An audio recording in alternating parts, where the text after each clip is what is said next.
الحمد للہ وکفا وسلام علی عبادہ الذین اصطفى اما بعد قال اللہ تبارک وتعالی اعوذ باللہ من الشیطان الرجیم بسم اللہ الرحمن الرحیم شہر رمضان الذي انزل فيه القرآن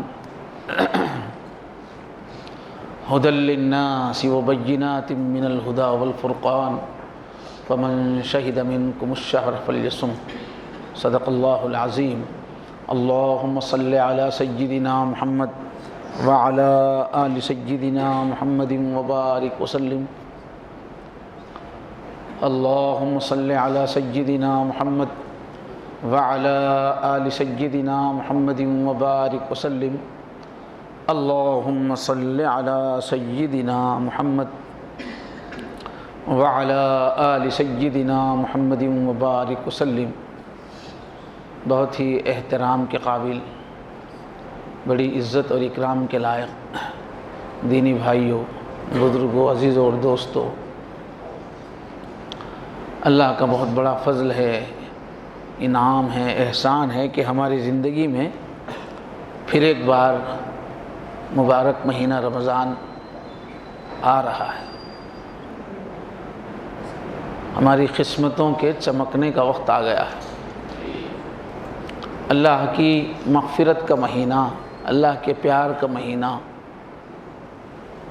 دل و دماغ کو ہدایت سے معمور کرنے والا مہینہ، بہانے سے ہمارے زندگی بھر کے گناہ دھو دینے والا مہینہ، اور ایسی عبادتوں سے بھرا ہوا مہینہ جو ہماری روح کو اللہ کی محبت سے بھر دیتے ہیں، جو ہمارے نفس کی گندگیوں کو دور کر دیتی ہیں۔ ایسی عبادتیں اور اللہ تعالیٰ کے رحمت کے قدم قدم پہ وعدے، اللہ اس مہینے میں خوب جنت تقسیم بھی کرتے ہیں اور نیچے جنت والا انسان بناتے بھی ہیں مسلمان کو۔ انعام کے طور پر جنت ہے، لیکن اسی مہینے میں اللہ وہ صفات، وہ کوالٹیز بھی ہمارے اندر بناتے ہیں کہ اگر ہم سنجیدگی سے محنت کریں رمضان میں تو جنتی صفات ہمارے اندر پیدا ہو جائیں گی، اور اگر صحیح تڑپ کے ساتھ ان صفات کو مستقل اپنی زندگی میں جمائے رکھنے کی نیت سے دعائیں کرتے ہوئے اگر ہم نے رمضان گزارا تو پوری اسلامی صفات، اللہ کے پاس جو مومن کی مقبول صفتیں ہیں، کوالٹیز ہیں، وہ سال بھر کے لیے ہمارے اندر جم جائیں گے۔ رمضان کی یہ تاثیر بیان کی گئی ہے کہ رمضان میں جن چیزوں کی عادت ڈال لی جائے وہ انشاءاللہ سال بھر لگی رہیں گی ساتھ میں، اور رمضان میں جن گناہوں کو ارادہ کر کے نکالنے کی کوشش کی جائے تو انشاءاللہ سال بھر اس سے بچیں گے۔ تو پورے سال کا بیج ہے یہ، اگلا پورا سال اس میں چھپا ہوا ہے۔ اس لیے ہمارے لیے بہت ہی خوشی کی بات ہے، مسرت کی بات ہے۔ مومنوں کو کیا چاہیے؟ بس ایک ہی دھڑکا لگا رہتا ہے ہر مسلمان کو کہ میں جہنم میں نہ چلا جاؤں۔ اس لیے کہ ہم لوگوں کا معیار ایسا ہی ہوتا ہے زندگی کا کہ آج کے دن موت آ جائے اور انصاف کے مطابق فیصلہ ہو جائے تو سب جہنمی ہی نکلیں۔ رحمت کا فیصلہ ہو، پیار کا، نوازش کا، عطا کا تو بات الگ ہے، لیکن انصاف سے فیصلہ ہو جائے تو کوئی بھی نہیں بچے گا۔ اللہ اگر پوچھ گچھ شروع کرے، حضور نے فرمایا کسی سے اللہ تفصیل پوچھنا شروع کرے، یہ کیوں کیا، کیا اسباب تھے، تو کوئی بھی نہیں بچے گا۔ یا تو بغیر حساب ہی اللہ بھیج دیں گے، یا حساب ایسا کہ بالکل معمولی اوپری تو ہی بچے گا۔ اللہ کسی سے تفتیش شروع کریں گے تو نہیں بچے گا، اس لیے کہ ہماری زندگی ہے ہی ایسی۔ اللہ کی عظمت بہت بڑی ہے، بہت بڑی ہستی ہے وہ، اور جتنی سچائیاں ہیں سب غیب میں ہیں، اللہ پاک بھی غیب میں ہیں، ہم نے دیکھا نہیں، نہ جنت دیکھی، نہ دوزخ دیکھی، نہ اللہ کا دبدبہ ہم نے دیکھا، نہ جلال دیکھا، فرشتوں کا کیا حال ہے ادب سے وہ بھی ہم نے نہیں دیکھا، تو ہم حقیقت سے ناواقف ہیں، ہماری آنکھوں کی دیکھی ہوئی حقیقت نہیں ہے، اور ہم رات دن جو دیکھ رہے ہیں وہ جھوٹ دیکھ رہے ہیں۔ یہ دنیا، اس کی ترقیات، اس کے کمالات، اس کی خوبیاں، یہ دنیا ہم دیکھ رہے ہیں جو ایک خواب کی طرح ہے، کبھی بھی ختم ہو جانے والی۔ یہ دنیا بنی ہی ہے فنا ہونے کے لیے، اس کو اللہ نے فرمایا متاع الغرور، تم کو دھوکہ دینے کا سامان ہے۔ یہ جو رات دن ہم جن حقیقتوں کو دیکھ رہے ہیں وہ دھوکہ ہے، اور اصلی حقیقت جو ہے وہ غیب میں ہے، اللہ کی شان، جنت، دوزخ۔ اس کی وجہ سے ہمارے اندر کمزوری آ جاتی ہے، ہمارے عمل میں کمزوری آ جاتی ہے۔ کتنی ہی ایسی چیزیں ہماری زندگی میں ہیں جو نہیں ہونا چاہیے، کتنی ہی ایسی چیزیں ہماری زندگی میں نہیں ہیں جو ہونا چاہیے، مگر کیا کریں گے، آنکھوں سے غیب کو دیکھا نہیں ہے تو سستی ہے اندر، وہ چوکنا پن نہیں ہے، وہ ہیبت کی کیفیت، وہ چوکنا پن نہیں ہے۔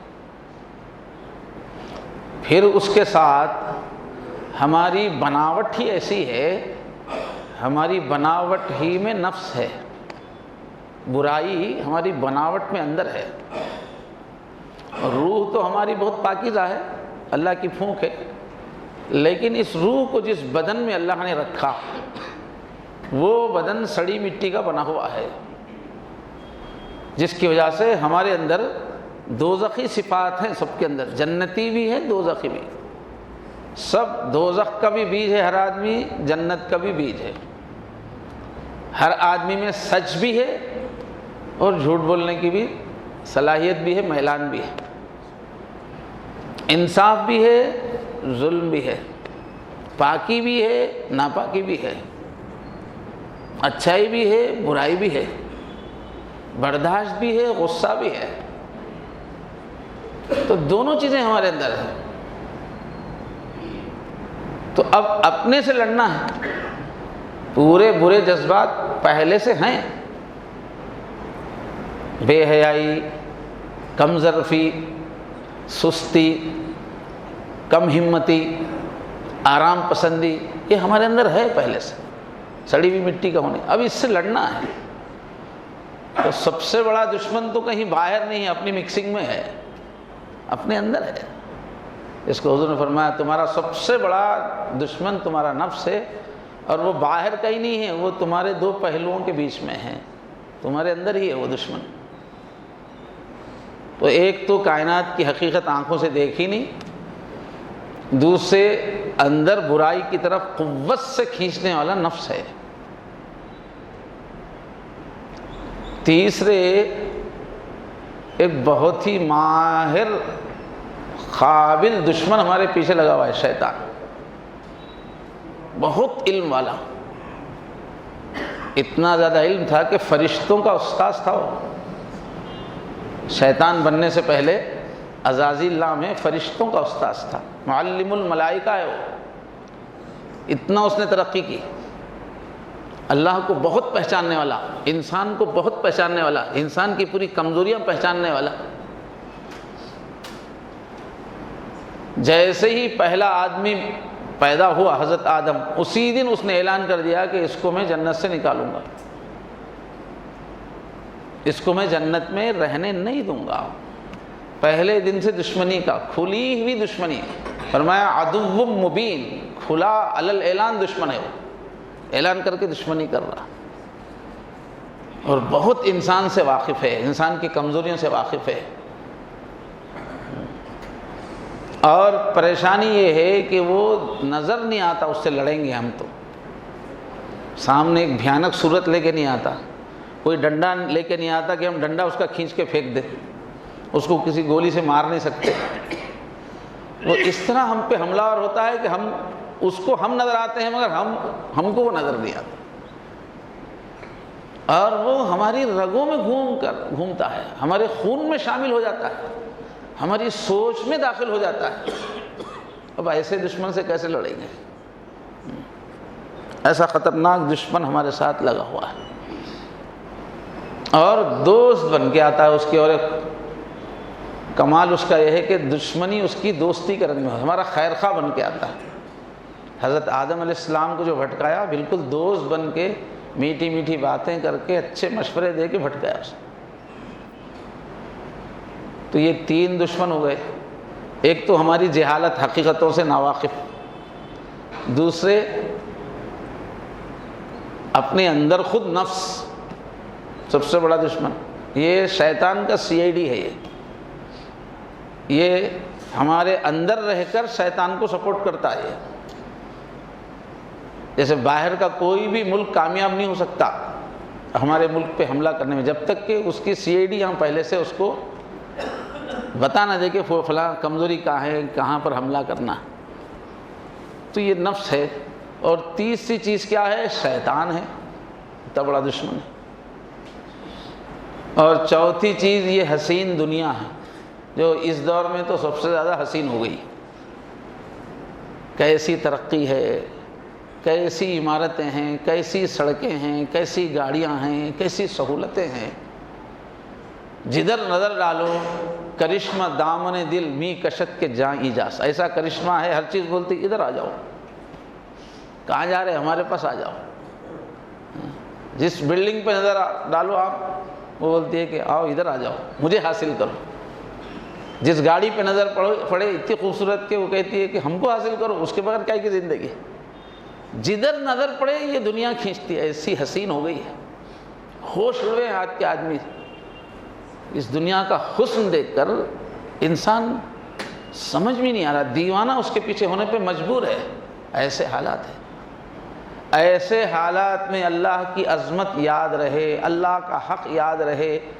ایک اللہ کو جاننے والا جیسے صبح کرتا ہے ویسی صبح ہو، وہ جیسی شام کرتا ہے ویسی شام ہو۔ اللہ کو جاننے والا جس طرح سنبھال کے بات کرتا ہے، اللہ سن رہے ہیں، ہمارے ایک ایک لفظ ریکارڈ ہو رہا ہے، تو اللہ کو جاننے والا جیسے بات کرتا ہے ویسی بات ہو، نہیں ہو سکتا۔ اس لیے ہم لوگ حقیقت میں اصلاً تو جہنمی ہیں، اتنا ادب نہیں کر سکتے۔ عمل کی کیفیت ہماری یہ ہے کہ ہم جہنم میں جانے کے قابل ہیں۔ کل نفس بما کسبت رہینہ، اللہ نے فرمایا کہ ہر آدمی جہنم کے پاس رہن ہے، رہن رکھا ہوا ہے ہر ایک آدمی اپنے اعمال کی وجہ سے۔ اب وہ رہن سے چھڑانا ہے اس کو، اپنے کو جو آلریڈی ہم جہنمی ہیں اس میں سے نکالنا ہے۔ تو میرے دوستو، ایسی حالت ہے ہم لوگوں کی۔ تو انبیاء کرام نے آ کے سمجھایا کہ لوگوں، سب سے پہلا انبیاء کا یہی آواز ان کی یہی ہوتی تھی، جہنم سے بچاؤ اپنے آپ، دوزخ سے بچاؤ۔ اصل پرابلم وہ ہے کہ جتنی عظمت ہے اللہ کی، جیسا دبدبہ ہے، جیسی سلطنت ہے، جیسی فوجیں ہیں، اس کے حساب سے ہماری زندگی نہیں گزر رہی۔ ان کے پاس جا کر ہم حساب میں کامیاب نہیں ہو سکتے۔ پہلا غم ہونا چاہیے، یا اللہ مجھے جہنم سے بچائیے۔ اب اس کے بعد جو ہے انبیاء کرام نے پھر اللہ کی رحمت سمجھائی خوب کھول کے، مایوس نہیں ہونے دیا کہ اللہ بہت عظمت والے ضرور ہیں لیکن بہت پیار والے ہیں، بہت معاف کرنے والے ہیں، بڑے سے بڑے گناہوں کو معاف کرنے میں وہ ذرا بھی نہیں جھجکتے، بندہ خلوص سے نادم ہو کے جب بھی آتا ہے سب معاف کر دیتے ہیں۔ اللہ کی رحمت کو خوب کھول کے سمجھایا قرآن میں۔ قرآن کی ہر سورت سے پہلے اللہ کی رحمت کا نام ہے، اور اللہ نے یہ قرآن دیا ہے پیار کرنے کے لیے، اور اللہ نے قرآن میں فرمایا کہ ہم نے انسانوں کو پیدا کیا ہے پیار کے لیے، وَلِذَلِكَ خَلَقَهُ، تو ہمت بندھائی گئی کہ اللہ کی شان تو ایسی ہے، تمہاری مجبوریاں کمزوری تو ایسی ہے کہ تم جہنم کے قابل ہو، لیکن اللہ بہت بڑے مہربان ہیں۔ تو میرے دوستو، ایک مومن کی ایک ہی فکر رہتی ہے ہمیشہ، میں جہنم سے بچوں، جنت میں چلا جاؤں۔ انبیاء کرام نے خوشخبریاں سنائی کہ اللہ نے اے انسان تجھے بنایا ہے اس چھوٹی سی دنیا کے لیے نہیں بنایا ہے۔ یہ 50-60 سال کی زندگی، اس میں پھر بڑھاپا، اس میں آدمی لوز، پھر بچپن، اس میں آدمی کمزور، یہ کمزوریوں کی، یہ مجبوریوں کی، یہ دشمنوں والی، یہ حاسدوں والی، یہ بیماریوں والی، اس دنیا کے لیے اللہ نے نہیں بنایا ہے۔ اللہ نے اپنی روح میں سے پھونکا ہے، تم اللہ کے شہزادے ہو، تم کو اپنے ساتھ ہمیشہ راج کرنے کے لیے، جنت کے لیے پیدا کیا۔ بہت اللہ تعالیٰ کی تم لاڈلی مخلوق ہو اور ماسٹر پیس ہو، تم بہت بڑی چیز ہو، بس اپنے آپ کو سمجھو تمہارے اندر جو روح ہے بہت بڑا خزانہ ہے، اللہ کا نیچر تمہارے اندر ہے، تم جنت میں رہنے کے قابل ہو۔ اپنے کو پہچانو اور اپنے اندر جو جوہر ہے اس کو چمکاؤ، اپنے اندر جو خزانہ چھپا ہے اس کو باہر نکالو۔ یہ ایک انبیاء کرام نے خوب سمجھایا، انسان کی عظمت سمجھائی۔ اس واسطے ایک مومن کے سامنے دو ہی چیزیں، پہلے جہنم سے میں بچ جاؤں اور دوسری فکر جنت میں چلا جاؤں ہمیشہ کے لیے اپنے رب کے ساتھ۔ تو یہی ہے مومن کی کہانی۔ اب ایسے میں اللہ تعالیٰ نے یہ جو رمضان کا مہینہ رکھا ہے، اس کے جو فضائل حضور نے بتائے، اس کی جو عظمتیں حضور نے بتائی، وہ اللہ کی رحمت کا شاہکار ہے۔ اللہ چاہتے ہیں کہ ہر کلمے والا اپنی دوزخی اعمال کے نتائج سے بچ جائے۔ کر رہا ہے دوزخی اعمال، لیکن دوزخی اعمال کے نتائج سے بچ جائے، ہر کلمے والا دوزخ سے نکل جائے، چاہتے ہیں اللہ تعالیٰ۔ ایمان والے کو دوزخ میں رکھنا نہیں چاہتے اللہ تعالیٰ، کیونکہ اس نے اللہ کو اپنا رب مان لیا، میں بندہ ہوں، آپ میرے اللہ ہیں۔ اس نے اکیلے اللہ کو اپنا معبود مان لیا، اس لیے اللہ چاہتے ہیں کہ کوئی بھی کلمے والا دوزخ میں نہ جائے۔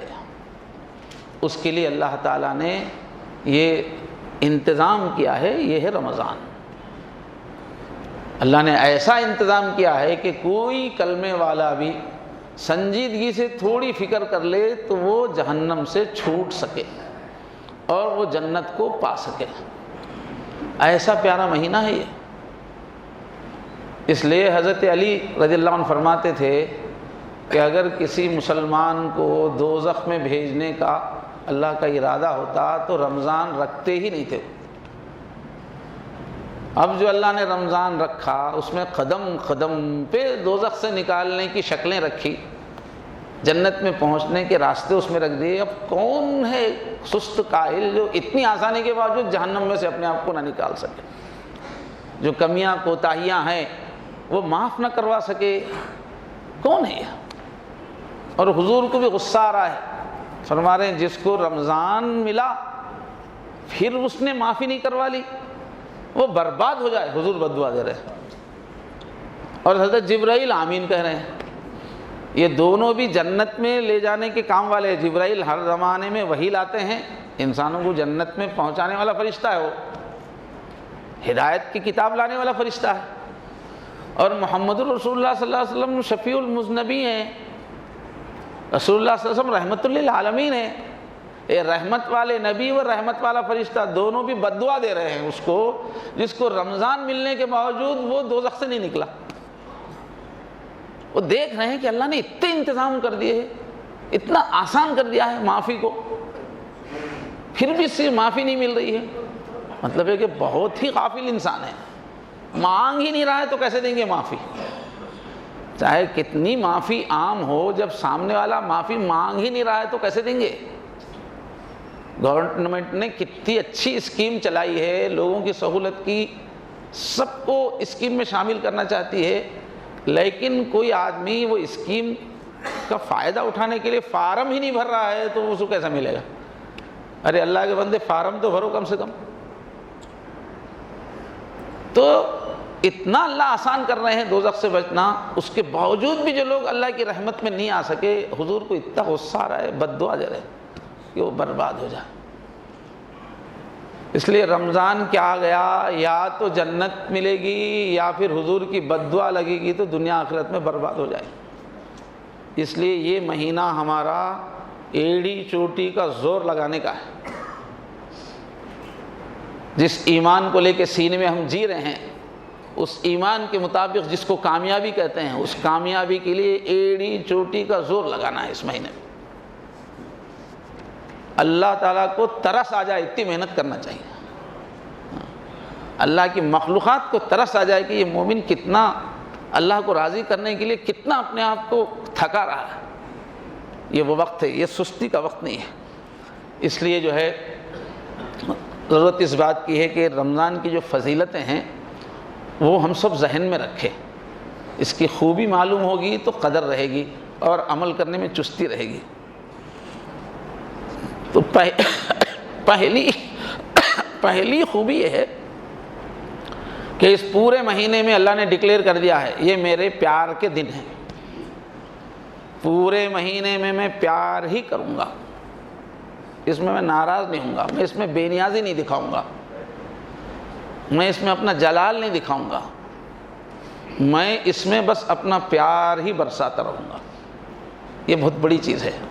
حضور رمضان سے پہلے کے جمعہ میں فرماتے تھے کہ تم پہ ایسا مہینہ آ رہا ہے، رحمت کا مہینہ آ رہا ہے اللہ تعالیٰ کا، اس رحمت کی مہینے کی وجہ سے اللہ گناہ خود معاف کر کے بندے کو اپنا بناتے ہیں۔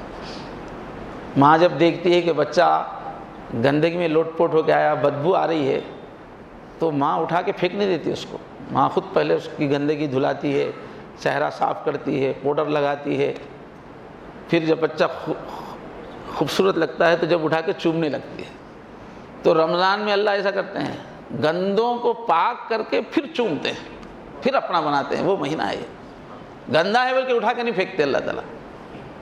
یحط الخطایا، خود جھاڑ کے کر کے پورے گناہ ہٹا کے پھر اللہ پیار کرتے ہیں، اور پھر فرشتوں کے سامنے فخر کرتے رہتے ہیں۔ ہم چھوٹی چھوٹی نیکیاں جو بھی کرتے ہیں، کوئی ایک پغرہ تلاوت کرے، کوئی ایک تسبیح کرے اللہ کے ذکر کی، کوئی 2 رکعت نفل پڑھے، کوئی دھوپ کے باوجود سختی کے باوجود روزہ رکھے، کوئی محنت مزدوری والا بھی روزہ رکھے، کوئی ہمت کر کے تراویح اچھی پڑھنے کی کوشش کرے، صدقہ و خیرات کرے، ایک ایک نیکی کو اللہ تعالیٰ محبت سے دیکھتے ہیں۔ اور اس پوری کائنات کو چلانے کی جو کیبنٹ ہے اللہ تعالیٰ کی، اس کے سامنے تعریف ہوتی ہے، ایک ایک کی طرف بتا کہ دیکھو میرا فلاں بندہ تھکا ہوا ہے لیکن نفل کے لیے کھڑا ہو گیا، فلاں بندہ سونے کی حاجت ہے مگر قرآن کی تلاوت کے لیے بیٹھا ہوا ہے، فلاں بندہ مغرب میں افطاری کے بعد پورا بدن ٹوٹ رہا ہے مگر چستی کے ساتھ تراویح میں آ گیا۔ ایک ایک بندے کی نیکی فرشتوں کو بتا بتا کے فخر کرتے ہیں، یہ انسان ہے، یہ میرا ماسٹر پیس ہے، یہ عقل والا ہے، یہ اس کے سینے میں دل ہے، اس نے اللہ کو دیکھا نہیں لیکن اللہ کو پہچانتا ہے۔ کتنی محنت کر رہا میرا بندہ، تو فخر کرتے رہتے ہیں۔ تو میرے دوست، ہم لوگوں کو کیا کرنا چاہیے؟ جب اللہ ہم پہ فخر کر رہے ہیں تو ہم بھی کچھ کر کے دکھانا چاہیے نیچے۔ وہ ہماری طرف ہاتھ دکھا کے فخر کرنا چاہ رہے ہیں اور ہم سوئے ہوئے ہیں، ہماری تلاوت برابر نہیں ہے، ہماری عبادت برابر نہیں ہے، کتنا خراب لگے گا۔ ایک طرف سے محبت ہے اور دوسری طرف سے بے نیازی ہے، اچھا ہے کیا؟ جب ادھر سے محبت ہے تو ادھر سے بھی محبت ہونی چاہیے۔ چنانچہ فرشتوں کے سامنے فخر کرتے ہیں، اور چھوٹے چھوٹے جیسے ہم سحری کھا رہے ہیں، سحری کھانا کون سا مشکل ہے صاحب؟ اچھے اچھے پکوان کر کے مزے مزے لے کے سحری کر رہے ہیں، لیکن سحری کرنے والوں پہ بھی اللہ کو پیار آتا ہے کہ یہ میرے بندے نیند سے اٹھ کے کھا رہے ہیں، یہ کوئی کھانے کا وقت ہے کیا؟ تو سحری کرنے پر بھی اللہ تعالیٰ رحمت نازل کرتے ہیں، لَيُصَلِّي عَلَى الْمُتَصَحِّرِينَ فرمایا۔ اور دوسری خوبی یہ ہے رمضان کی کہ اس پوری کائنات تو ہمیشہ اللہ کو دیکھتے رہتی ہے، اللہ جدھر کائنات ادھر، راجا جدھر پرجا ادھر۔ جب یہ پورے فرشتے، زمین آسمان، سورج چاند ستارے سیارے، یہ آسمان کی زمین کی ساری مخلوقات دیکھتی ہیں کہ اللہ ایک ہی کام کر رہے رمضان میں، سمجھانے کے لیے بول رہا ہوں کہ بس رات دن مومنوں کو دیکھ رہے ہیں، ان کی اعمال کو دیکھ دیکھ کے خوش ہو رہے ہیں، پورے ملائے اعلیٰ کو لے کر مومنوں کی تعریف چل رہی ہے، تو اب باقی کائنات بھی مسلمانوں کے سپورٹ میں آ جاتی ہے۔ جب ہمارے آقا ہی ان پہ مہربان ہے تو آقا کا دل جیتنا ہے تو ہم بھی ان کی تائید میں آ جانا۔ چنانچہ پوری کائنات ہم جو روزہ رکھ رہے ہیں ہمارے واسطے دعائیں شروع کر دیتی ہے، یا اللہ جہنم سے بچنا چاہتے ہیں اس لیے روزہ رکھ رہے، اللہ جہنم سے بچا دیجئے۔ یا اللہ تقویٰ سیکھنا چاہتے ہیں، شریعت پہ چلنے کا پاور لانا چاہتے ہیں، روزہ رکھ رہے ہیں، اللہ معاف کر دیجئے۔ پوری کائنات دعا کرتی رہتی ہے، اللہ ان کو معاف کر دیجئے، اللہ معاف کر دیجئے۔ اور دوسری چیز، ہماری دعاؤں پہ وہ آمین کہتے ہیں۔ ہم جو بھی دعا مانگتے ہیں پوری کائنات کی ایک ایک چیز آمین، یا اللہ قبول فرما۔ اتنے مہربان، پوری مخلوق ہم پہ مہربان رہتی ہے۔ اس وقت غیبی انتظامات ہیں اللہ تعالیٰ کے اس امت کو کامیاب کر دینے کے۔ اگر ان چیزوں کا فائدہ نہیں ہونا تو آج اللہ تعالیٰ کیوں لگوا رہے ہیں، سب سے عبادت، سب سے دعا کیوں کروا رہے ہیں؟ ان چیزوں کو بہانہ بنا کر ہمارے بڑے بڑے پاپیوں کو معاف کرنا مقصد ہے۔ بڑے بڑے مجرم معاف کر دیے جاتے ہیں اگر پوری پبلک اور بڑے بڑے خاص لوگ تائید کر رہے ہیں۔ اور ایک خوبی کیا ہے کہ جنت خود ہم کو مانگنا شروع کر دیتی ہے رمضان آتے۔ اب جنت اللہ کی سب سے پیاری مخلوق ہے، لاڈلی گھر کی ایک چھوٹی بیٹی کی طرح سے حسین چیز ہے جنت۔ جنت پورے رمضان میں تڑپ تڑپ کے ہم کو مانگتی ہے۔ اس سال زمین پہ جو لوگ محنت کر رہے ہیں ان کو مانگتی ہو، ظاہر ہے اب اس سال جو جنت مانگے گی وہ حضرت عبدالقادر جیلانی کی تھوڑی مانگے گی، وہ تو چلے گا، وہ چلے گئے۔ وہ اس وقت جو نیچے ہیں ان کے لیے جنت دعا کرتی ہے، جنت کی حوریں، جنت کے غلمان، عجیب اللہ کیفیت پیدا کر دیتے ہیں۔ حدیث میں آتا ہے کہ جیسے ہی رمضان شروع ہوتا ہے عرش کے نیچے سے ایک خوشبودار ہوا نکلتی ہے، اس ہوا کا نام مسیرہ ہے۔ مسیرہ کا مطلب وصال کے، ملن کے جذبات تڑپانے پیدا کرنے والی ہوا، جس کی وجہ سے اپنے محبوب سے ملنے کی بے چینی پیدا ہوتی ہے۔ وہ ہوا، خوشبو میں وہ تاثیر ہے۔ وہ ہوا جب جنت میں پھیلتی ہے تو پوری جنت مست ہو جاتی ہے، درخت کے پتے پورے درختوں کے اس طرح سے جھوم کے ٹکراتے ہیں کہ ایک میوزک پوری جنت میں شروع ہو جاتی ہے، اس سے ایک رومانٹک فضا ہو جاتی ہے جنت کی۔ وہ ہوا، پھر وہ ساز۔ اب حوریں جو ہے جو جنت میں ہیں وہ بےتاب ہو کے نکل جاتی ہے کہ ہمارے شوہر کہاں ہیں، ہم کب سے دلہن بن کے بیٹھی ہوئی ہیں، کب آئیں گے ہمارے شوہر۔ وہ جذبہ پیدا کرتی وہ ہوا ان کے اندر، اپنا جوڑا وہ اللہ سے مانگتی ہیں، یا اللہ بنائیے، بھیجیے۔ ایسے ہی وہاں جو غلمان ہیں عورتوں کی تسلی کے لیے، جو وہ غلمان بھی اللہ سے آ کے یا اللہ ہماری ملکہ کب آئیں گی، اور ان سب سے اللہ دعا کراتے ہیں۔ حوریں دعا کر رہی ہیں، غلمان دعا کر رہے ہیں، جنت دعا کر رہی ہے۔ کیوں کروا رہے ہیں؟ تاکہ اس کو بہانہ بنا کے ہمارا کام بن جائے۔ یہ سب پورا اب یہ حساب کتاب سب کیا ہے؟ ایک ہمارا اپوزیشن ایک ہی ہے، شیطان یہ بولتا ہے کہ ایک ایک کا پکا حساب ہونا، سزا ہونا، ڈالنا نہیں ان کو جنت میں، یہ شیطان بولتا ہے۔ لیکن اللہ رمضان میں کیا کر رہے ہیں؟ اس کو ایک سنگل پرسن ہے، باقی پوری کائنات کو ہمارے سپورٹ میں کھڑا کر دے رہے ہیں۔ پوری مخلوقات معاف کر دو بول رہی ہے، یہ اکیلا شیطان بول رہا معاف مت کرو، لیکن پوری مخلوقات ان کو معاف کر دو۔ جنت کہہ رہی کہ معاف کر دو۔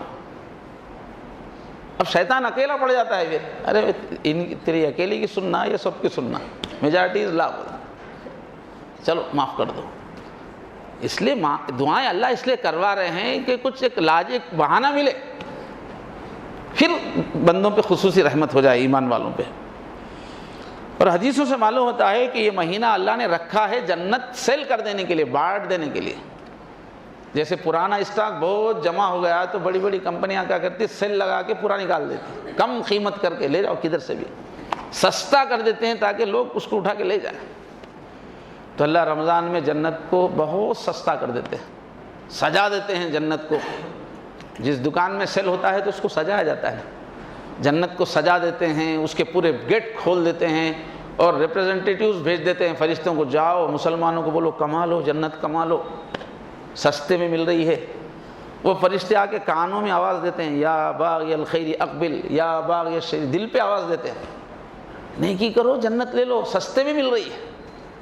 اب وہ فرشتے آ کے جو ہم کو بول رہے ہیں، ان کے الفاظ تو ہم کو سمجھ میں نہیں آتے، مگر اس کا اثر ہمارے دلوں پہ ہوتا ہے، جس کی وجہ سے لوگ اچھے خاصے اعمال کرتے ہیں۔ کامچور لوگ بھی رمضان میں اچھے خاصے اعمال کرتے ہیں، کیوں؟ وہ فرشتوں کی صدائیں ان کو ابھار رہی ہے کہ کچھ کر لو جنت کے لیے، سستی مل رہی ہے، آسانی سے مل رہی ہے۔ اور اسی میں اللہ نے کیا کر دیا، کسی طرح بندہ خرید لے۔ اب جنت بہت مہنگی چیز ہے، بہت قیمتی چیز ہے، اس کا ایک ایک جو ہے کنکر بھی اس دنیا سے قیمتی ہے۔ اتنی بڑی جنت کو کمانے کے لیے ہمارے پاس پیسہ زیادہ چاہیے، خریدنے کے واسطے سرمایہ زیادہ چاہیے۔ تو اللہ تعالیٰ نے کیا کر دیا، رمضان میں ہمارے اعمال کا ریٹ بہت بڑھا دیا، اور ہر آدمی جنت خرید سکے۔ شب قدر ایک رکھ دی رمضان میں۔ اب اگر ایک شب قدر کسی کو مل گئی تو اس کے بعد آخرت خریدنے کا، جنت خریدنے کا اتنا پیسہ آ جائے گا کہ اگر وہ 100 سال زندہ رہتا، 100 سال عبادت کرتا، تو جتنی جنت خرید سکتا تھا وہ ایک رات میں اس قابل ہو جائے گا۔ 1000 مہینے فرمایا خیر من 1000 شہر، 1000 مہینے کے غالباً 83 سال ہوتے ہیں۔ اب ایک آدمی 100 سال کی زندگی گزار رہا ہے تو 15 سال تو بالغ ہونے میں لگتے ہیں، اس کے بعد 85 سال ہی عمل کرے گا۔ تو 100 سال کی زندگی میں جتنی نیکیاں کما کر جنت خرید سکتے ہیں وہ ایک رات میں مل جاتی ہے۔ تو اللہ چاہتے ہیں کہ سب مسلمانوں کا کام نکل جائے، پاپیوں کا کام بھی نکل جائے، سست کاہلوں کا بھی کام نکل جائے۔ اتنا نیکیاں دے رہے ہیں کہ خرید لو، جاؤ جنت خرید لو۔ اور اللہ نے ایک سہولت یہ کی کہ ہر مسلمان کچھ عمل کر ہی لے رمضان میں، اتنا کر لے کہ اس کا بیڑا پار ہو جائے۔ تو اللہ کیا کر رہے ہیں، پوری فضا ہی بدل رہے ہیں۔ جیسے بارش کا موسم آتا ہے تو ایک زوردار بارش سے پوری فضا ہی بدل جاتی ہے، وہ گرمی، وہ حبس، وہ بے چینی، وہ ختم ہو کے ٹھنڈک آ جاتی ہے، پوری فضا ہی بدل جاتی ہے۔ تو اللہ تعالیٰ بھی رمضان میں ہم کو جنتی بنانے کے لیے فضا ہی چینج کر دیتے ہیں۔ اس کے لیے کیا ہے، رمضان کو اللہ نے اجتماعی رکھا۔ اگر اللہ یہ کہتے کہ سال بھر میں ہر آدمی اپنی سہولت سے کبھی بھی 30 روزے رکھ لے، کبھی ایک، کبھی ایک، کبھی ایک، اگر اپنی مرضی سے روزہ رکھنا ہوتا تو ہم لوگ 30 روزے نہیں رکھ سکتے تھے۔ اطراف گھر والے پورے کھا رہے ہیں، اپنا اکیلے روزہ رکھنا ہو تو بہت مشکل ہے۔ یہ اللہ تعالیٰ نے فرمایا صوموا لرؤیتہ افطروا چاند نظر آتے ہی سب شروع کرو ایک ساتھ، اور چاند آنے پہ روکو۔ تو ایک ساتھ جو سب کو اللہ روزہ رکھوا رہے ہیں نا، اس سے ہمارے لیے آسان ہو گیا، ورنہ بہت مشکل ہوتا تھا۔ آدمی کی فطرت کیا ہے، دیکھا دیکھی چلہ پھوکی بولتے ہیں نا، لوگوں کو دیکھ کے بہت آسان ہو جاتا عمل۔ تو اللہ نے ایک ماحول بنایا کہ سست سے سست آدمی بھی ذرا ادھر ادھر دیکھ کے اثر لے کے کچھ نہ کچھ کر لے اور جنت میں چلا جائے۔ اب چاند نظر آتے جیسے سائرن بجتے ہیں پوری فضا بدل جاتی ہے۔ ایک گھنٹے کے بعد جو پہلی تراویح ہوتی نا، تراویح ہوتے ہی سب کا موڈ چینج ہو جاتا، رمضان آ گیا بھائی، رمضان آ گیا، دل کی کیفیت بدل۔ آپ دیکھیے رمضان آ گیا، رمضان آ گیا، پہلا روزہ پورا چینج ہو جاتا ماحول۔ ایسے ہی رمضان جاتے ہی فوراً عید کا چاند دیکھتے ہی آپ دیکھیے ایک دم دل کی کیفیت بدل جاتی ہے، وہ رمضان والا رجوع وغیرہ نہیں رہتا، پھر ایک دوسری کیفیت آتی ہے۔ تو یہ اجتماعی ماحول، تراویح ایک ساتھ پڑھوا رہے ہیں، ایسا اللہ نے رواج ڈال دیا کہ سب تراویح پڑھ رہے ہیں تو سب کے لیے آسان ہو گیا، ورنہ اکیلے پڑھنا کتنا مشکل ہوتا تھا۔ تو اللہ نے ایک ایسی فضا بنائی رمضان میں کہ کم ہمت والا بھی جنت والے اعمال کر کے نکل جائے۔ یہ اللہ تعالیٰ کی رحمت ہے خصوصی اجتماعی، اور قدم قدم پہ مغفرت کے وعدے۔ ایسا لگتا ہے اصل میں یہ بولنا چاہ رہے پورے کلمے والوں کے گناہ معاف، یہ بولنا چاہ رہے ہیں۔ اگر ایسا ڈائریکٹ معاف بولے تو شیطان آ جاتا، کس بیس پہ معاف کر رہے بول کے۔ وہاں ایک ہے وکیل صاحب ہے وہاں پہ لڑنے والے، کیوں معاف کر رہے بول کے آتا۔ اللہ تعالیٰ اصل تو معاف بولنا چاہ رہے ہیں، لیکن ساتھ میں تھوڑے تھوڑے پھننے لگا دے رہے، یہ کر لو تو معاف، یہ کر لو تو معاف، یہ کر لو تو معاف۔ تو حدیثیں جو ہے کہ جو من صام رمضان ایمانا واحتسابا فقد غفر له ما تقدم من ذنبہ، جس نے بھی رمضان میں روزے رکھے ایمان کے ساتھ احتساب کے لیے، بے شک اس کے تمام پچھلے گناہ معاف کر دیے گئے، بول رہے ہیں۔ کر دیے جائیں گے نہیں بول رہے, پاسٹ ٹینس یوز کر رہے ہیں, اس لیے کہ جو چیز پاسٹ ہو جاتی ہے اس میں شک نہیں رہتا, فیوچر میں شک رہتا ہوتا ہے کہ نہیں کی بلکہ, مگر جو ہو گیا اس کے بارے میں. فقط غفر لہو, رمضان میں روزے رکھ کے پورے پیچھے کے گناہ معاف. ومن قام رمضان, اور جو رمضان میں تراویح پڑھے, فقط غفر لہو. ومن قام لیلۃ القدر, اور جو لیلۃ القدر کی تلاش میں رہے, عبادت کرے, اس کے سارے گناہ معاف, قدم قدم پہ معاف گناہ. روزے دار کے بارے میں فرمایا روزے دار کے افطاری تک, خاص طور پہ افطار کے طور پہ گناہ, حتیٰ یفطر, اس کی ہر دعا مغفرت ہوتی ہے, ساری کائنات مغفرت, تو سب سے پھر مغفرت کی دعا کروا رہے سب سے. اور افطاری کے وقت روزانہ کئی لاکھ کروڑ آدمی کی روزانہ افطاری کے وقت مغفرت ہوتی رہتی ہے, حتیٰ یفطر. اور جب آخری افطاری رہتی ہے 30ویں تاریخ کی, اس میں تو سارے سال بھر جتنوں کی مغفرت ہوئی وہ آخری گھنٹے میں اتوں کی ایک ساتھ مغفرت ہے. پھر عید کا چاند جب نظر آتا ہے تو اس رات کو بھی اللہ انعام کی رات کہہ کے پھر مغفرت کرتے ہیں. پھر اس کے بعد اتنے موقع ہیں معافی کے, اور روزانہ سحری کے وقت بھی دونوں ہاتھ پھیلاتے ہیں, ہے کوئی معافی مانگنے والا آ جاؤ. سحری میں معافی, افطاری میں معافی, تراویح میں معافی, روزے میں معافی, سمجھے. پھر عید کی رات میں معافی. اتنے معافیوں میں بھی کوئی اگر شریک نہیں ہوا, نہیں موقع ملا, تو عید گاہ میں معافی. جتنے لوگ عید کی نماز کو آتے ہیں وہاں اعلان کرتے ہیں کہ سب دھو دھلا کے اٹھو, سب معاف کر دو. تو یہ ایسا مہینہ اللہ نے رکھا کہ بس مغفرت مغفرت مغفرت مغفرت. اور اللہ تعالیٰ نے رمضان کی خوبی یہ رکھی کہ جنت تو دیں گے ہی, آخرت تو دیں گے ہی, دنیا کی بھی سب ضرورتیں دینے کا مہینہ اللہ نے رمضان کو بنایا.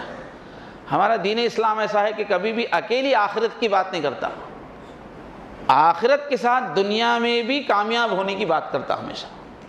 اپنی دنیا برباد کر کے آخرت آباد نہیں کرنا ہے, دنیا اور آخرت دونوں آباد کرنے کی بات ہے قرآن حدیث میں جگہ جگہ. تو اب رمضان میں بھی جہاں جنت مل رہی ہے وہاں کیا ہے, دنیا کی بھی ضرورتیں پوری کرنے کا وعدہ ہے. فرمایا ہر دن ایک دعا قبول ہوتی تمہاری ہوگی, ہر رات ایک دعا قبول ہوگی. لکل یوم ولیلۃ دعوۃ مستجابہ, 60 دعائیں قبول کرنے کا وعدہ ہے. اب آپ بیٹھ کے لسٹ بنائیے آپ کی ضروریات کی, بڑی بڑی جو ضروریات ہے مین, کیا وہ 60 سے زیادہ نکلتی کیا کسی سے؟ 60 سے زیادہ ضرورتیں ہیں کسی کی؟ کیا چاہیے آدمی کو؟ بھئی گھر چاہیے, شادی نہیں ہوئی تو شادی چاہیے, شادی ہو گئی تو بچے چاہیے, بچے ہو گئے ہیں تو بچے ذرا اچھا پڑھنا لکھنا پڑھائی چاہیے, وہ سب ہے تو بھئی صحت چاہیے, صحت ہے تو بھئی خردے اڑدے نہیں رہنا, ذرا کھلا ہاتھ رہنا, روزی چاہیے. گنتے جاؤ آپ, 8-10 نکلتے ہی. اور وعدہ کیا ہے؟ 60 دعائیں قبول کرنے کا وعدہ ہے. رمضان میں پورا نچوڑ دینا اللہ کے سامنے, مانگنا اللہ تعالیٰ سے, بندے بن کے مانگنا. کیا کیا ضرورتیں ہیں؟ مین آفس کھلا ہوا, رمضان میں مانگ لیں تو پھر یہ دنیا کے آفسوں کے چکر, یہ وہ چکر سب ختم ہو جائیں گے. اصل مین آفس سے لینا. تو 60 دعائیں قبول کرنے کا وعدہ ہے. کیا کیا نہیں مانگ سکتے, مگر مانگنے کا سلیقہ چاہیے. اللہ تعالیٰ کو آرڈر نہیں دے سکتے, بندہ بن کے مانگنا ہے, یقین سے مانگنا ہے, تڑپ کے مانگنا ہے, بار بار ایک چیز مانگنا ہے. بہت بڑی شان ہے ان کی, بہت بے نیاز ہیں, اس لیے بہت عاجزی سے مانگنا پڑتا ہے, بہت تڑپ کے مانگنا پڑتا ہے. پھر اللہ تعالیٰ نے کیا کیا کہ قرآن کا مہینہ اس کو بنا دیا. ہر مسجد میں تراویح ہو رہی, ماشاءاللہ کیا حسین منظر صاحب, کیسی بھری ہوئی فرشتوں کے سے صفیں رہتی. بیکار پھرنے والے نوجوان بھی, بے فکرے بھی کھڑے نمازیں پڑھ رہے ہیں سب. کتنا حسین منظر ہے. پورے عالم میں جو مسجدوں میں تراویح ہوتی ہے, کتنا اللہ کی رحمت کو کھینچنے والی چیز ہے. تو یہ جو قرآن زندہ کر دیتے ہیں اللہ تعالیٰ, پوری امت قرآن سے جڑی ہوئی نظر آتی رمضان میں, اور کثرت سے لوگ تلاوت بھی کرتے رہتے ہیں. یہ جو قرآن کی توفیق دے رہے ہیں اللہ تعالیٰ, بہت بڑی چیز ہے. قرآن مجید کی تاثیر کیا ہے؟ جیسے سپریم کورٹ کے وکیل رہتے تھے کے پاس, ایسے ماہر ہندوستان میں مشہور, انہوں کیس ہاتھ میں لے لیے تو سکسیس ہونا ضروری. بڑے بڑے وکیل واز ہوتے ہیں, ماہر وکیل نے اگر مقدمہ ہمارا ہاتھ میں لے لیا تو تقریباً کامیاب ہونا پکا ہو جاتا ہے۔ تو یہ اللہ کی عدالت کے وکیل صاحب ہے، یہ قرآن مجید۔ آرگومنٹ کی طاقت بہت ہے، اللہ کو کیسے منانا، ایک ایک آدمی کی سفارش کیسے کرنا، اس میں زبردست مہارت قرآن کو حاصل ہے۔ فرمایا شافع مشفع، یہ ایسا وکیل ہے اس کی بات اللہ ٹالتے نہیں، اس کو معلوم اللہ کو کیسا بولنا، خود اللہ کا کلام ہے وہ۔ تو رمضان میں اگر ہم زیادہ کثرت سے تلاوت کریں گے، اچھی تراویح پڑھیں گے، تو یہ وکیل صاحب مل جاتے ہیں اپنے کو رمضان میں، قرآن والے ہو جاتے ہیں۔ خبر میں بھی قرآن ساتھ آتا ہے، وہاں بھی تسلی دیتا ہے، قیامت کے دن بھی خبر سے نکلتے ہی ساتھ آ جاتا ہے قرآن، کہیں اکیلا نہیں رہنے دیتا۔ اس لیے ہم لوگوں کو قرآن سے اچھا لگاؤ بنانا چاہیے، قرآن بہت پڑھنا چاہیے۔ تو الحمدللہ رمضان آ کے امت کو قرآن سے بھی جوڑتا ہے، زیادہ سے زیادہ ہم قرآن کی کوشش کریں۔ ایسے یہ جو روزہ ہے یہ بہت عجیب عبادت ہے، یہ ایک عاشقانہ عبادت ہے۔ جیسے کوئی کسی کے عشق میں کھو گیا تو کھانا پینا بھول جاتا ہوں، اس ٹائپ کی عبادت ہے۔ اس لیے اللہ تعالیٰ روزے دار کو اپنا عاشق مانتے ہیں، خاص رنگ ہے روزے کا کہ جو بھی روزہ رکھ رہا اللہ بولتے ہیں یہ میرا عاشق ہے، میرا چاہنے والا ہے۔ اس لیے کیا فرماتے ہیں کہ روزے دار کے خوشی کے دو وقت ہے، وہ ایک وقت نہیں۔ ایک تو دنیا میں جب افطاری کا وقت رہتا ہے، دن بھر کی بھوک پیاس تلخی کے بعد جب تربوز جوسز وغیرہ جب کھائے تو پورے جسم میں ایک تری آ جاتی ہے، ایک فرحت ہوتی ہے۔ لیکن اللہ فرما رہے کہ تیرا اصل افطار یہ نہیں ہے، تو میرا عاشق ہے، تیرا افطار جب میرے دیدار سے ہوگا، فرمایا تیرا دوسری فرحت کا وقت ہے جب تو میرا چہرہ دیکھے گا۔ تو روزے دار کو اللہ تعالیٰ کیا ہے، اپنا دیدار نصیب کیوں کر رہے، اس کو اپنا عاشق مان رہے کہ یہ میرے چہرے کا بھوکا ہے، میرے دیدار کا بھوکا ہے۔ تو روزے کا بدلہ اپنا دیدار کراتے ہیں اللہ تعالیٰ۔ اور ایک حدیث ہے الصوم لی وانا اجزی بہ، بھی اس کو پڑھا گیا ہے، اجزا بہ بھی پڑھا گیا ہے۔ عربی میں تو زیر زبر رہتے نہیں، آپ اس کو اجزی بھی پڑھ سکتے، اجزا بھی پڑھ سکتے۔ تو اجزا بھی کا مطلب کیا ہے، روزہ دار خاص میرے لیے روزہ رکھ رہا ہے، اکیلے میں بھی نہیں کھا رہا ہے، اکیلے میں نہیں پی رہا ہے، خاص میرے لیے۔ اس لیے روزے دارے کا بدلہ میں خود ہوں، وہ میرا عاشق ہے، میں ملوں گا اس کو۔ تو ایک عجیب چیز ہے روزہ بہت بڑی عبادت ہے۔ اللہ ایک طرف تو گناہ مٹانے میں بہت تاثیر ہے اس کی، شریعت پہ چلنے کا پاور لاتا ہے روزہ، دوسرے اللہ کا محبوب بناتا ہے روزہ۔ تو اللہ تعالیٰ نے ایسا روزہ رکھ دیا، اور الحمدللہ اس گئے گزرے دور میں بھی امت میں کتنے لوگ روزہ رکھ رہے ہیں۔ یہ بہت بڑی عبادت اللہ نے زندہ رکھی، یہ جنت میں پہنچنے کی بہت بڑی طاقت جو ہے اس سے آتی ہے۔ اور ایک جو چیز ہے وہ صدقہ خیرات، حضور نے فرمایا یہ دوسروں کے غم کو اپنا غم بنانے کا مہینہ ہے۔ اس پہلو پہ ذرا توجہ تھوڑی کم ہے، ورنہ حضور اتنا صدقہ خیرات کرتے تھے رمضان میں، فرمایا کر ریح المرسلہ، جیسے ایک تیز آندھی چل رہی ہے کیا، ایسا بانٹتے تھے۔ ظاہر ہے کیسے بانٹتے تھے، خردہ لے کے بانٹتے تھے، حضور کے پاس پیسے رکھے ہوئے رہتے تھوڑی، اتنا بانٹنے کے لیے خردہ لیتے تھے۔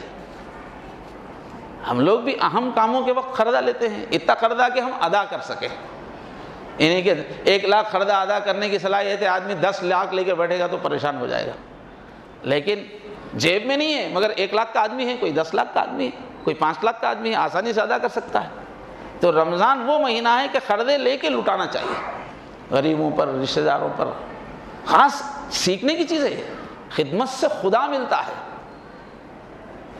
پیسہ خرچ کرنے سے جو تزکیہ ہوتا ہے وہ نماز سے نہیں ہوتا، وہ الگ ہے، یہ الگ ہے۔ اس لیے رمضان میں اللہ نے صدقے کی بھی توفیق دی، ماشاءاللہ۔ اس گئے گزرے دور میں بھی آج بھی پورے مدرسوں کے سفیر ماشاءاللہ رمضان میں جھولی بھر کے جاتے ہیں، امت دیتی ہے آج بھی۔ خیر کے کتنے کام آسان ہو جاتے ہیں، کتنے غریبوں کا خیال رکھتے ہیں۔ تو اللہ امت کو جنتی بنانے کا ایک سسٹم چلا رہے ہیں کہ کسی طرح یہ لوگ جنتی بن جائیں۔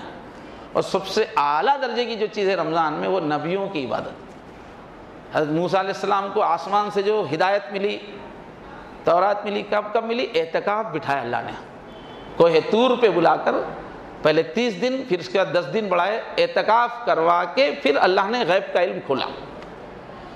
حضرت عیسیٰ علیہ السلام کو کوہ شعیر پہ بلایا، وہاں اعتکاف کروا کے پھر ہدایت دی ہمارے نبی صلی اللہ علیہ وسلم کو 6 مہینے پہلے سے ہی غار ہرا میں بٹھانا شروع کیا اللہ تعالیٰ نے، پھر اعتکاف کی حالت میں ہی قرآن دیا۔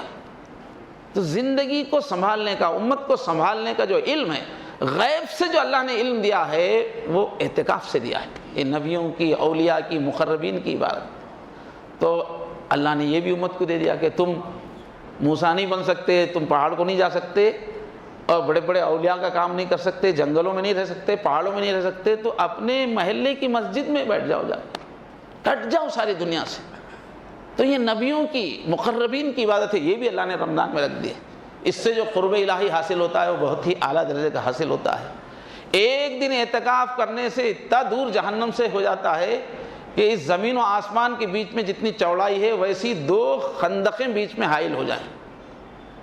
اعتکاف میں تاثیر ہے گناہ معاف کروانے کی، جہنم سے دور کرنے کی۔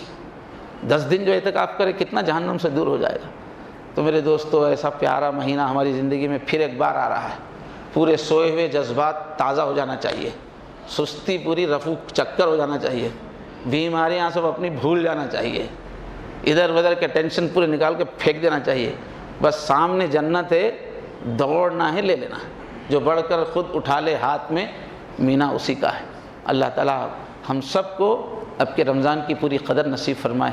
اللہ اسی صحت، عافیت، سہولت، توفیق عطا فرمائے کہ رمضان کا پورا نفع اور برکتیں ہمیں حاصل ہو۔ وآخر دعوانا الحمدللہ رب العالمین۔